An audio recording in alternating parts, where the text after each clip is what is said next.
నిన్న మొన్నటి వరకు సేవా కార్యక్రమాలతో నెట్టింట వైరల్ అయిన సోనూ సూద్ ఇప్పుడు ట్రోల్ అవుతున్నారు. తాను చేసిన ఓ ట్వీట్ కారణంగా ఆ ట్వీట్ లో శబరి ఎంగిలి తిన్న రాముడి సీన్ ను మరోలా చెప్పడం మూలాన ఇప్పుడు ఓ వర్గం నెటిజన్లకు ఆయన టార్గెట్ అయ్యారు.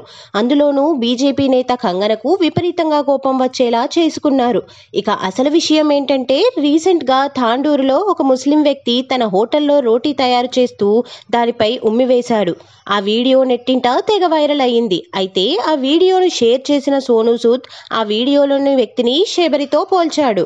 రాముడు శబరి మిగిల్చిన పండును తిన్నాడు. హింసను ఓడించడానికి తాను ఈ సోదరుడు ఎంగిలి రోటీని ఎందుకు తినను అంటూ తన ట్వీట్ లో రాసుకొచ్చారు. అంతేకాదు, మానవత్వం సర్వత్రా వ్యాపింపచేయాలని అన్నారు. అయితే సోనూ సూద్ చేసిన ఈ ట్వీట్ పై ఒక వర్గపు వారు సీరియస్ అవుతున్నారు. షాకింగ్ కామెంట్స్ చేస్తున్నారు. ఆయనపై తీవ్ర విమర్శలు చేస్తున్నారు. ఈ క్రమంలోనే రంగంలోకి దిగిన బీజేపీ ఎంపీ కంగన ఈయనపై సెటైరికల్ అండ్ ఫైరింగ్ కామెంట్స్ చేశారు.